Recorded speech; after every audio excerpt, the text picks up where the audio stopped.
नमस्कार मेरे दोस्तों। आप सभी का बहुत ही स्वागत है आपके इस प्यार भरे चैनल इंग्लिश विद अंकित सोनी पे। तो आज की क्लास में हम लोग अपने उसी टॉपिक को फिर से कंटिन्यू करेंगे। लास्ट टॉपिक में हमने क्या है नाउन के बारे में पढ़ा था, जो कि अपने आप में बहुत ही एडवांस लेवल पे था। स्कूल लेवल पे तो आपने नॉर्मल पढ़ लिया था, लेकिन क्या है हम यहाँ पे थोड़ा सा डिटेल में फिर एडवांस लेवल में इसको पढ़ रहे हैं। इसी को आगे कंटिन्यू करते हुए अगर मैं आपसे कहता हूँ, नाउन को तो मैंने पहले ही एक्सप्लेन कर दिया था। अगर इसके बारे में थोड़ा सा और आगे चलते हैं तो हम बात करने वाले कलेक्टिव नाउन की। हम बात करने वाले हैं कलेक्टिव नाउन की। कलेक्टिव नाउन, आप कहेंगे कलेक्टिव नाउन होता क्या है? आप यही तो कहेंगे कि कलेक्टिव नाउन होता क्या है। आपने कहा कलेक्टिव नाउन जो होता है ये होता है group of similar things. Similar things कौन कौन सी हो सकती हैं? ये होता है ग्रुप ऑफ सिमिलर थिंग्स। अब ये सिमिलर थिंग्स कौन कौन सी हो सकती हैं? आपने कहा ये जो सिमिलर थिंग्स हो सकती हैं ये कोई ये कोई पर्सन हो सकता है, यही कोई एनिमल हो सकता है, ऑब्जेक्ट है यहीं पे, पर्सन एनिमल ऑब्जेक्ट प्लेस भी है, ये क्या है ये बर्ड्स भी हो सकता है। अगर इन्हीं की मैं बात करता हूं, इसको हम दो तरीके से यूज करते हैं। अगर हम इसको क्या है यूनाइटेड सेंस में यूज करते हैं, अगर हम इसको यूनाइटेड सेंस में यूज कर रहे हैं तब क्या रहेगा। अगर इसी को हम डिवाइडेड सेंस में यूज कर रहे हैं तो फिर कैसे यूज किया जाएगा देखते हैं। अगर इसको यूनाइटेड सेंस में यूज किया जाता है, अगर इसको यूनाइटेड सेंस में यूज किया जाता है तो इसके लिए क्या करते हैं हम सिंगुलर वर्ब का यूज करते हैं और फिर प्रोनाउन इट का यूज के लिए यूज होता है। लेकिन अगर यही डिवाइडेड सेंस की बात हो जाए तो डिवाइडेड सेंस के लिए क्या करते हैं हम प्लूरल वर्ब का यूज करते हैं और फिर दे एज अ प्रोनाउन हम इसका यूज करते हैं। दे एज अ प्रोनाउन यूज किया जाता है। चलिए अगर इसी को थोड़ा सा डिटेल में देखा जाए, अगर इसी को थोड़ा सा और डिटेल में देखा जाए एग्जाम्पल के थ्रू, तो इसके लिए जो एग्जाम्पल हमें देखने को मिलता है वो है, चलिए देखते हैं। लिखा हुआ है द ऑडियंस हैज या फिर हैव बॉट इट्स या फिर देयर टिकट। चलिए आगे देखते हैं। ये तो हो गया पहला। अगर हम बात करते हैं दूसरे की, दूसरा जो हमारे लिए है द ऑडियंस हैज और हैव एंजॉयड द मूवी या फिर द शो लिख लीजिए, द मूवी या फिर द शो। इसी में अगर हम आगे बात करते हैं तो इसके लिए जो अगला एग्जांपल हमें दिया गया है वो है, बात करते हैं द जूरी इज या फिर are in the favour of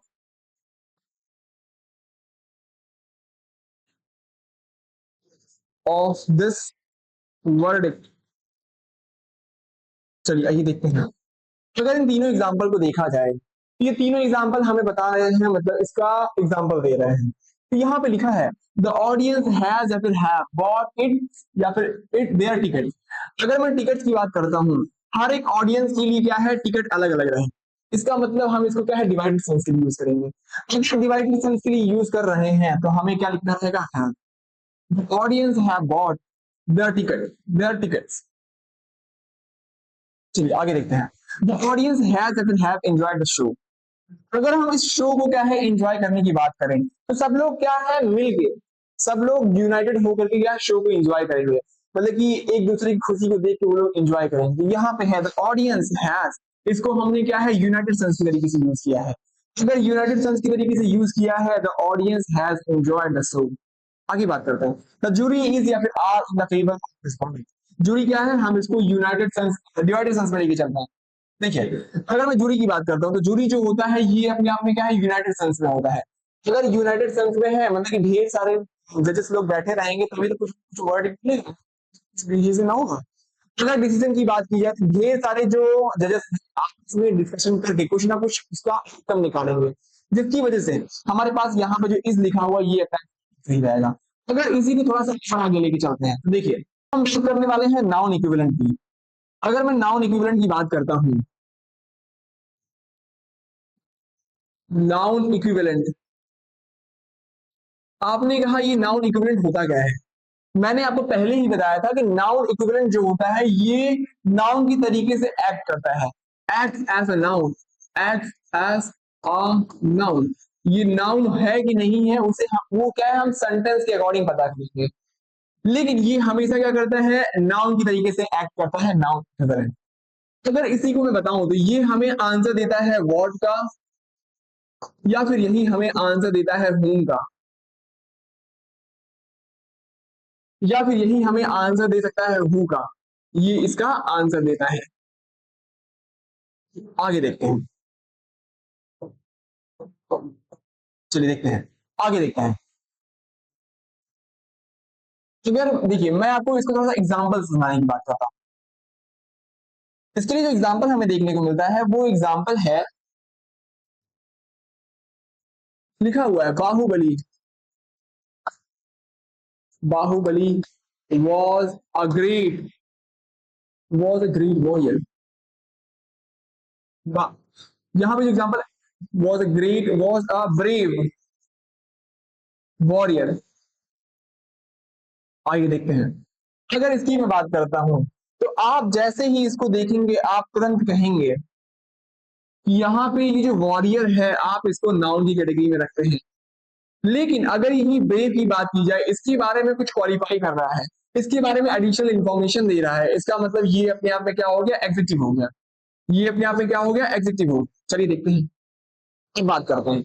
अगर इसी ब्रेव को क्या है हम नाउन की तरीके से यूज करें, अगर इसी ब्रेव को हम नाउन की तरीके से यूज करते हैं तो ये जो आएगा लिखा है, लिखा जाएगा brave are always respected, braves are always respected. चलिए देखते हैं। लेकिन आपको एक बात ये समझनी है कि जब भी हम किसी एग्जेक्टिव को नाउन की तरीके से यूज करते हैं तो इसके साथ हमें क्या यूज करना रहता है, द का यूज जरूर करना रहता है, द ब्रेव। आप इसके साथ हमेशा क्या यूज करेंगे, द। तो आप यहाँ पे एक नोट बना के लिख लीजिए, नोट हमें बताएगा, आप यहाँ पे एक नोट बना के लिखिए, note, when executive is used as noun, place article the with it। चलिए देखते हैं। अगर इस नोट की बात करते हैं तो ये नोट हमें बताता है कि अगर हम किसी भी नाउन एडजेक्टिव को ऐसे नाउन डिनोट करते हैं, उसके साथ हमें ये कंपलसरी है कि उस नाउन से करना है। और ये जो अपने आप में बनेगा, ये जो अपने आप में बनेगा ये हमेशा किस तरीके से रहेगा, ये हमेशा प्लूरल तरीके से एक्ट करेगा, this will be acting as plural. ये हमेशा प्लूरल तरीके से एक्ट करेगा, या फिर प्लूरल नाउन के तरीके से एक्ट करेगा। आप यहां पे ले लीजिए, it act as, it act as plural noun, ये हमेशा प्लूरल नाउन के तरीके से एक्ट करता है। चलिए अब आगे देखते हैं। इसी में एक और एग्जाम्पल है, वो एग्जाम्पल दिया गया है, the poor, the poor are struggling, the poor are struggling, ये तो हो गया पहला। अगर इसी में दूसरा एग्जाम्पल देखा, the rich is not usually happy. फिर देखिए, the voice says, the voice says that the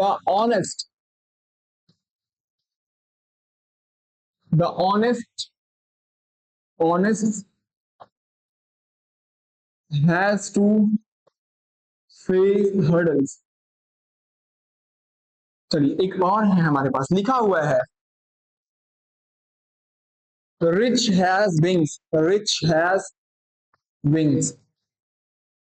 अगर इसी को हम देखते हैं थोड़ा सा डिटेल में, अगर इसको डिटेल में देखा जाए तो मैंने अभी आपको बताया है कि जैसे मान लीजिए इस ये पुअर अपने आप में क्या था, ये एक एग्जेक्टिव के तरीके से यूज हो रहा था सेंटेंस में। अगर ये एग्जेक्टिव की तरीके से यूज हो रहा था तो कोई दिक्कत नहीं है, लेकिन यहाँ पे हम इस पुअर को एज नाउन यूज करते हैं। तो अगर नाउन को यूज करते हैं तो ये द आर्टिकल अपने आप में फिक्स रहता है और ये प्लूरल की तरीके से एक्ट करता है, जिसकी वजह से इस लगाना सुपर क्लोज हो जाता है। तो ये सेंटेंस अपने आप में बिल्कुल सही है। ऐसे देखते हैं द रिच मतलब क्या होता है, ये ग्रुप ऑफ पीपल दिखाता है। देख लीजिए, द रिच, द पुअर, ये दोनों अपने आप में क्या दिखाते हैं, group of people, group of group of people, group of peoples. देखिए, ग्रुप ऑफ पीपल्स, देखिए, तो ये अपने आप में क्या होता है, प्लूरल तरीके से यूज हो रहा है। अगर ये प्लूरल तरीके से यूज हो रहा है तो यहाँ पे आने वाली जो हेल्पिंग वर्ब है वो भी अपने आप में क्या है, प्लूरल तरीके से रहेगा। तो हमें इस द यूज करके हम आर का यूज करेंगे। यहाँ आगे देखते हैं, the voice says that the honest has to face hurdles. The voice अपने आप में क्या है, एक नाउन इक्विवेलेंट है, फिर नाउन की तरीके से एक्ट कर रहा है। तो यहाँ पे आप बताएंगे सेज रहेगा कि सही रहेगा। चलिए इसका एक तो मैं नोट बना के देता हूँ। देखिए, यहाँ पे बात करते हैं हम बात करते हैं प्रेजेंट इंडेफिनिट की। प्रेजेंट इंडेफिनिट, अगर प्रेजेंट इंडेफिनिट को देखा जाए तो यहाँ पे क्या होता है, अगर हम वर्ब की फर्स्ट फॉर्म के साथ एस या फिर ईएस का यूज करते हैं तो ये सिंगलर तरीके से यूज होता है। ये क्या होता है, सिंगलर तरीके से यूज होता है। और या फिर हम डज के साथ वर्ब की फर्स्ट फॉर्म को यूज कर रहे हैं। इस कॉन्सेप्ट के हिसाब से हमें द वॉइस सेज, अब ये सेज अपने आप में किस तरीके से, सिंगलर की तरीके से यूज कर रहा हो रहा है, लेकिन हमें इसको प्लूरल की तरीके से यूज करना है, जिसकी वजह से हमें सिर्फ और सिर्फ से यूज करना है।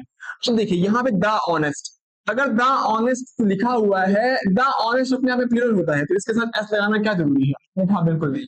तो देखिए यहाँ पे हमें यूज करना है plural form of the verb. यहाँ पे तो ये सिंगल है, हमें यूज करना है हैव टू फेस हर्डल्स। आगे देखते हैं, अगर बात करते हैं रिच हैज विंग्स, तो रिच अपने आप में अगर मैं बात करता हूं तो ये जो रिच होता है इसका मतलब होता है, रिच जो होता है ये रिच जो होता है ये एक एग्जेक्टिव होता है। लेकिन अगर बात करते हैं द रिच, ये जो द रिच होता है ये अपने आप में plural form of the noun होता है, ये प्लूरल तरीके से यूज होता है। लेकिन अगर मैं बात करता हूं रिचेस की,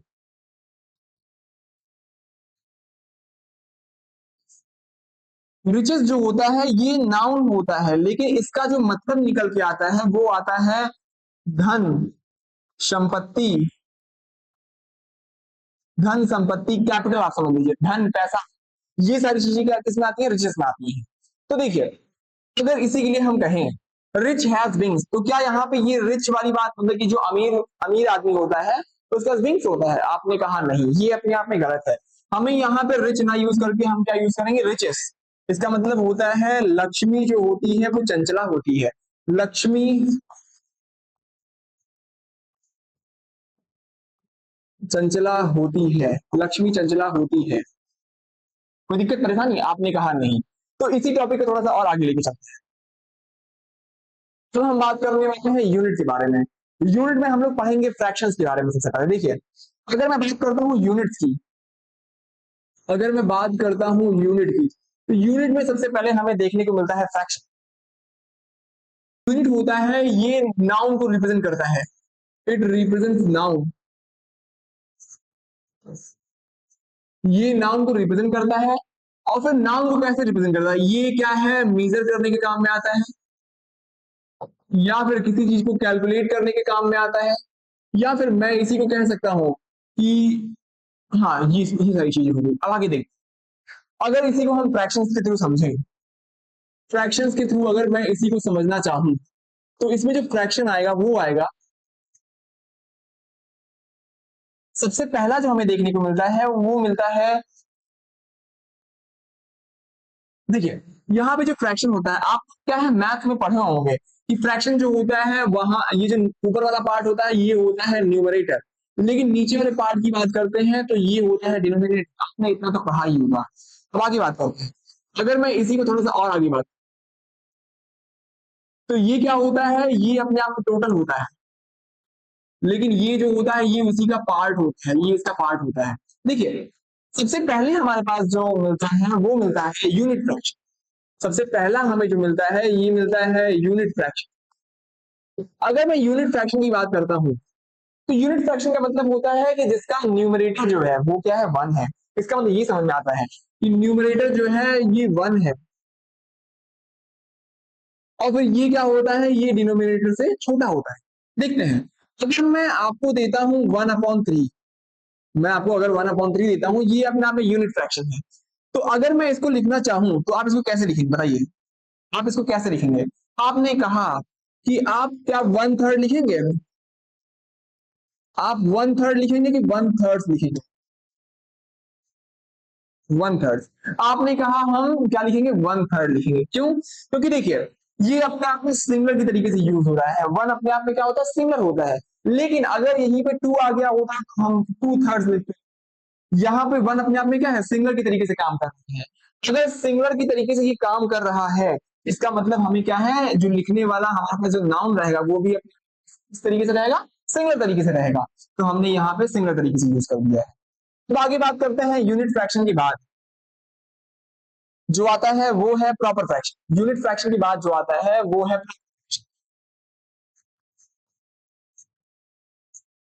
प्रॉपर फ्रैक्शन। अगर प्रॉपर फ्रैक्शन की बात की जाए तो प्रॉपर फ्रैक्शन में जो होता है ये न्यूमरेटर जो होता है वन से बड़ा होता है। न्यूमरेटर जो होता है ये हमेशा वन से बड़ा होता है, और फिर लेकिन छोटा होता है किससे, डिनोमिनेटर से। लेकिन क्या होता है, छोटा होता है डिनोमिनेटर से। अगर मैं इसको लिखना चाहूं तो हमारे पास जो इसके लिए है वो है 2/3। टू बाई थ्री अगर मैं 2/3 को लिखूं तो 2/3 को लिखने के लिए हम क्या करेंगे, क्या आप 2/3 लिखेंगे या फिर आप लिखेंगे 2/3, या फिर आप लिखेंगे 2/3? क्या लिखना चाहेंगे आप बताइए? आपने कहा जैसे हम न्यूमरेटर को देखते हैं, न्यूमरेटर अपने आप में क्या हो गया, प्लूरल हो गया है, मतलब एक से ज्यादा हो गया है। अगर ये एक से ज्यादा हो, हल्का सा भी ज्यादा हो, तुरंत हम क्या कर देंगे, प्लूरल का फॉर्म देंगे। कोई दिक्कत परेशानी? आपने कहा नहीं। चलिए आगे देखते हैं। अगर मैं बात करता हूँ तीसरे की, ये तो हो गया पहला, ये तो हमारे लिए है पहला, ये है दूसरा।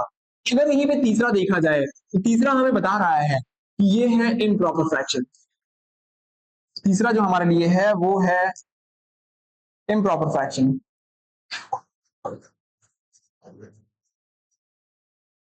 इम्प्रॉपर फ्रैक्शन, अगर इम्प्रॉपर फ्रैक्शन को देखा जाए तो इसमें क्या होता है कि हमारे पास जो न्यूमरेटर रहेगा, जो न्यूमरेटर होता है वो ग्रेटर देन वन तो होता है, लेकिन ये डिनोमिनेटर से भी क्या होता है, बड़ा होता है। डिनोमिनेटर से भी क्या होता है, बड़ा होता है। चलिए, अगर इसी को देखा जाए तो यहाँ पे अगर मैं आपको देता हूँ 4/3, अगर मैं आपको देता हूँ 4/3, आप इसको कैसे लिखेंगे? आप लिखेंगे 4/3 लिखेंगे आप, 4/3 की 4/3? जैसे कि आपको पता है कि हमारा जो न्यूमरेटर है वो क्या है, एक से बड़ा है। अगर एक से बड़ा आ रहा है तुरंत भी आप आंखें बंद करके क्या लगा दीजिए, 4/3 पे टिक लगा दीजिए, मतलब कि 4/3 जो होगा वो अपने आप में सही हो जाए। बात करते हैं इसको, एक हमारे पास यही मिलता है हमें फोर्थ नंबर, जो कि है mixed fraction. Mixed fraction, mixed fraction आपने कहा मिक्स्ड फ्रैक्शन जो होता है वो 1/3 आपको दिया गया है। मिक्स्ड फ्रैक्शन जो आपको दिया गया है वो 1/3 दिया गया है। अगर आप देखते हैं तो ये जो फ्रैक्शन है ये वन से कहीं ना कहीं बड़ा है, चाहे वो थोड़ा सा भी बड़ा आ जाए, आप क्या करेंगे, तुरंत का तुरंत इसका प्लूरल लिखेंगे। तो इसके लिए हम लिखना चाहेंगे, आप लिखेंगे 1/1/3, या फिर आप लिखेंगे थर्ड्स। क्या लिखना चाहेंगे आप बताइए? आपने कहा जैसे ही आपने देखा ये क्या है, एक से थोड़ा सा बड़ा है, एक से ये बड़ा है, अगर एक से बड़ा आ रहा है तो हम तुरंत का तुरंत थर्ड लिखेंगे। कोई दिक्कत परेशानी? आपने कहा नहीं। चलिए आगे देखते हैं। हमारे पास एक और इसी के लिए लिखा गया है, ये लिखा गया है टू, सही, टू, टू होल 1/2। अगर इसको मैं लिखना चाहूं, ये ईयर लिखा है, 2 होल 1/2 ईयर्स, ईयर। आप इसको चाहें तो दो तरीके से लिख सकते हैं। पहला जो है वो है आप इसको लिख सकते हैं 2.5 ईयर्स, 2.5 ईयर्स। इसको आप चाहें 2 ईयर्स एंड 2 ईयर्स एंड दोनों क्या है अपने आप में सही है। आप इसको इस तरीके से भी लिख लीजिए चाहे इस तरीके से, ठीक है ना। आगे देखते हैं। अगर इसी पे बेस थोड़ा सा एग्जांपल देखा जाए तो इसकी जो एग्जांपल हमें देखने को मिलता है वो है, सबसे पहला जो एग्जांपल है वो है कि the old man, the old man waited for his son for 1.5 year. देखिए अगर इसको देखें तो यहाँ पे जो हमें देखने को मिल रहा है वो देखने को मिल रहा है the old man waited for his son for 1.5 year. इसके पहले हमें क्या लगाना रहेगा, आर्टिकल ए का यूज करना रहेगा। और फिर देखिए यहाँ पे जो ईयर आएगा आप देख रहे हैं ये जो ईयर है 1 साल से ज्यादा है, मतलब कि प्लूरल में आ रहा है। अगर प्लूरल में आ रहा है तो आप यहाँ पे तुरंत एस लगा दीजिए, कोई दिक्कत परेशानी, आपने कहा नहीं। चलिए आगे देखते हैं। तो हम बात करने वाले हैं एरर ऑफ प्रॉक्सिमिटी पे। तो हम बात करने वाले हैं error of proximity, error of proximity. अगर एरर ऑफ प्रॉक्सिमिटी की बात की जाए तो ये अपने आप में होता क्या है, पहले ये देखते हैं।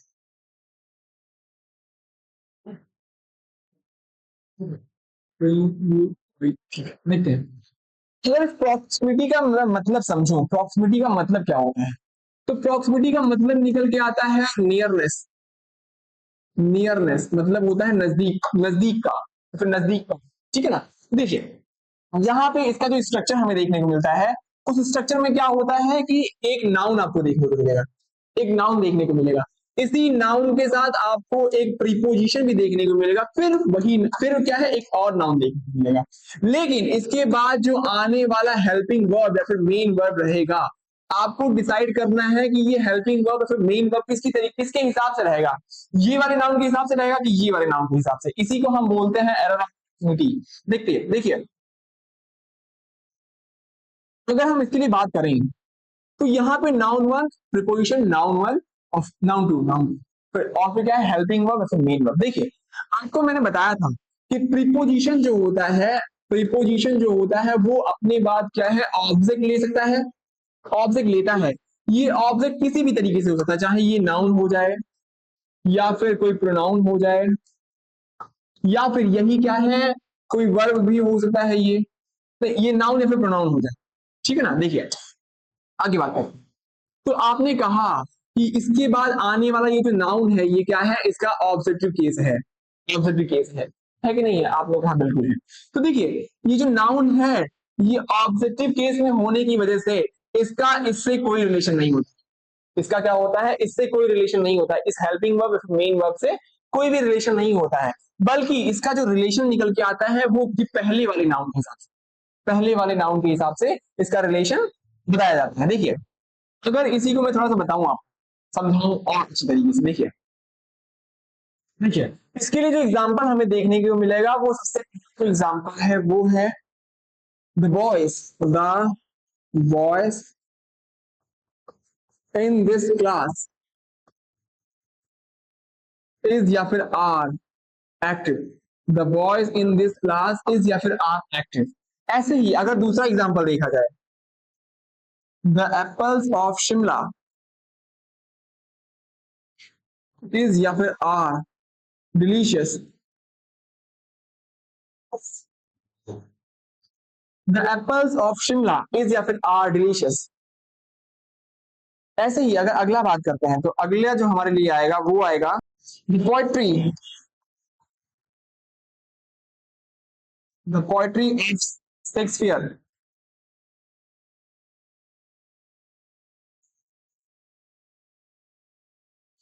The poetry of Rama, Ram is या फिर आर वेरी नाइस। चलिए देखते हैं। अगर इसी को देखा जाए, इन्हीं 3 एग्जांपल्स को देखा जाए जो कि किस पे बेस्ड है, एरर ऑफ प्रॉक्सिमिटी पे, ये बेस्ड है एरर ऑफ प्रॉक्सिमिटी पे। देखते हैं, the boys in this class is या फिर आर एक्टिव। आपने कहा यहाँ पे ये नाउन वन है, इस स्ट्रक्चर को अगर देखा जाए तो यहाँ पे नाउन वन, इसी के साथ हमें एक प्रीपोजिशन देखने को मिल रहा है, ये अपने आप में प्रीपोजिशन है।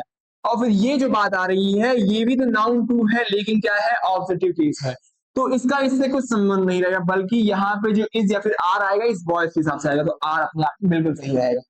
आगे बात कर रहे हैं एप्पल्स, ये क्या है, ये मेन, मतलब आप इसका संबंध इससे बताएंगे, यहाँ पे आर रहेगा। ऐसे ही तो पोएट्री, पोएट्री अपने आप में क्या होता है, अनकाउंट, पोएट्री जो होता है ये सिंगलर होता है हमेशा, पोएट्री को आप हमेशा सिंगलर की तरीके से, सिंगलर नाउन की तरीके से ट्रीट करते हैं।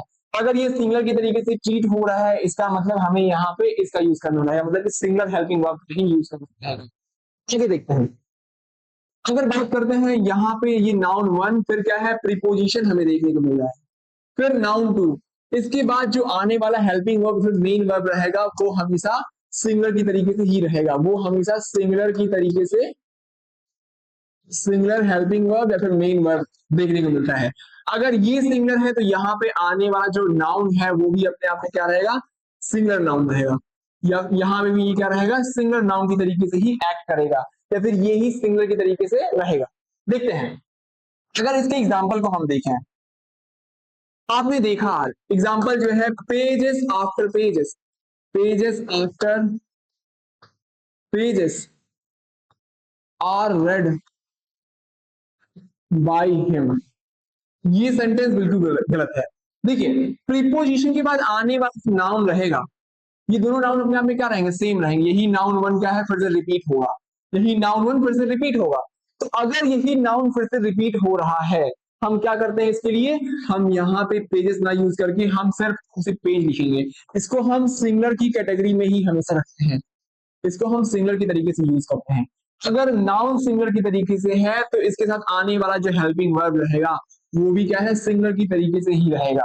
फिर इसी में एक और दिया गया एग्जाम्पल, आपने कहा डूअर्स आफ्टर डूअर्स इज या फिर आर नॉट। देखिए, अगर इसको देखें तो आपने कहा आफ्टर अपने आप में क्या है, एक प्रीपोजिशन है, लेकिन हमें यहाँ पे जो देखने को मिल रहा है दोनों नाउन सेम है, यहाँ पे भी डूअर्स लिखा है, यहाँ पे भी डूअर्स लिखा है। अगर ये दोनों नाउन सेम होते हैं तो इसको हम हमेशा सिंगलर की कैटेगरी में रखते हैं, तो ये तो अपने आप में हो गया सिंगलर नाउन, ये भी अपने आप में सिंगलर नाउन की कैटेगरी में आ रहा है। लेकिन इसके साथ जो आने वाला हेल्पिंग वर्ब या फिर मेन वर्ब रहेगा वो भी इसी नाउन के हिसाब से क्या रहेगा, सिंगलर रहेगा।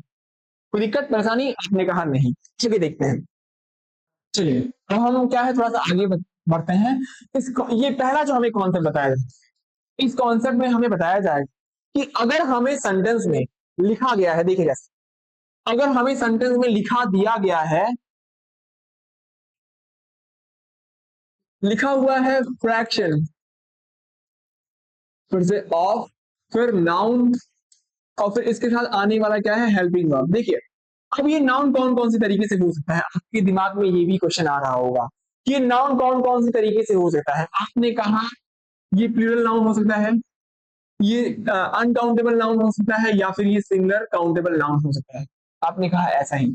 तो इसके साथ आने वाला जो हेल्पिंग वर्ब रहेगा वो भी क्या है, प्लूरल हेल्पिंग वर्ब रहेगा।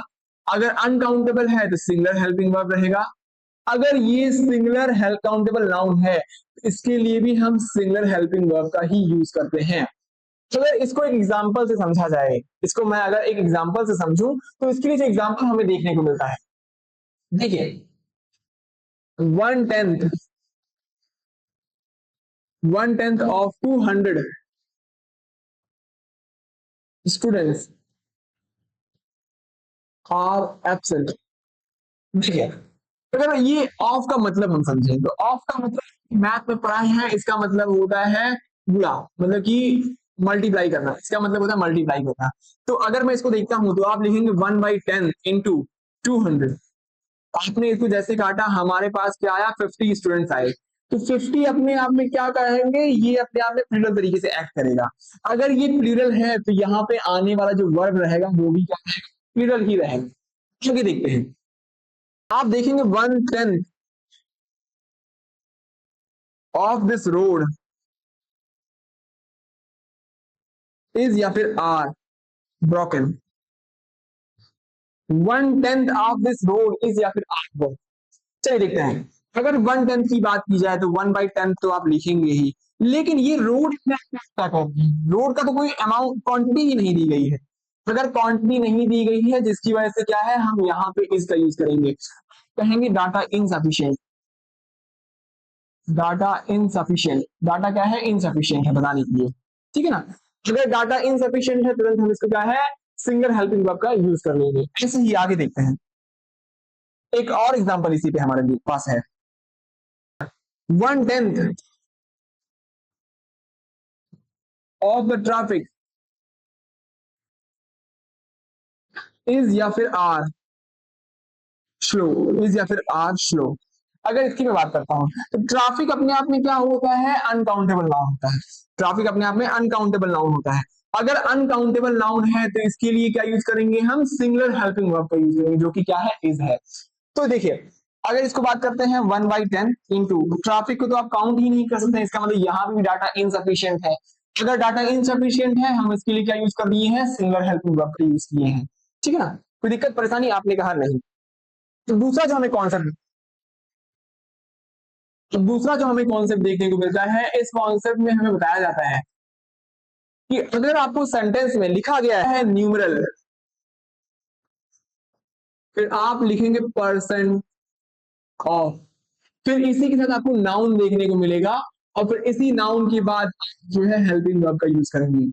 लास्ट में मैंने आपको बताया था नाउन और फिर हेल्पिंग वर्ब किस तरीके से रहेंगे। अगर नाउन जो है ये प्लूरल काउंटेबल नाउन है तो हम plural countable plural helping verb use करेंगे, हम क्या यूज करेंगे प्लूरल हेल्पिंग वर्ब का यूज करेंगे। ऐसे ही अगर ये क्या है सिंगल काउंटेबल नाउन है हम सिंगल हेल्पिंग वर्ब का यूज करेंगे। ऐसे ही अगर ये अनकाउंटेबल नाउन है फिर भी हम सिंगल हेल्पिंग वर्ब का ही यूज करते हैं। इसके लिए जो हमारे पास एग्जांपल होता है वो है लिखा हुआ है न्यूमरल। न्यूमरल का मतलब एक ऐसा अमाउंट जो कि क्या है अंकों में आप दिखा सकते हैं, ऐसे मतलब नंबर्स में लिख सकते हैं। लिखा हुआ है 10% of 10% of 2000 students are present. देखते हैं अगर यहां पे बात करता है आपने कहा 10%, इसका मतलब होता है 1/10। तो फिर ये 2000 अपने आप में क्या है एक मतलब कि आपको अमाउंट दिया गया है। अगर इसको मैं काटूंगा तो यहाँ पे मुझे 200 स्टूडेंट्स मिल रहे हैं। अगर 200 आ रहा है इसका मतलब हम क्या यूज करेंगे आर यूज करेंगे। क्यों? क्योंकि ये अपने आप में प्लूरल के तरीके से एक्ट कर रहा है। ऐसे ही अगर बात करते हैं लिखा हुआ 10% ऑफ हनी इज या फिर आर प्योर। अगर मैं हनी की बात करता हूं तो हनी अपने आप में क्या होता है अनकाउंटेबल नाउन के तरीके से होता है। तो यहां पे अगर आप लिखेंगे 1/10 ऑफ हनी, हनी की जगह पे तो आप कुछ लिख ही नहीं पाएंगे। इसका मतलब हमें यहाँ पे तुरंत का तुरंत इज यूज कर देना है। क्यों? क्योंकि हमें यहाँ पे कोई भी डाटा सेट नहीं मिल रहा है। तो अगर कोई डाटा सेट नहीं मिल रहा है हम क्या यूज करेंगे इसका यूज करेंगे। कोई दिक्कत परेशानी? तो आई होप कि इतना आप लोगों को समझ में आ रहा होगा। तो बहुत बहुत धन्यवाद।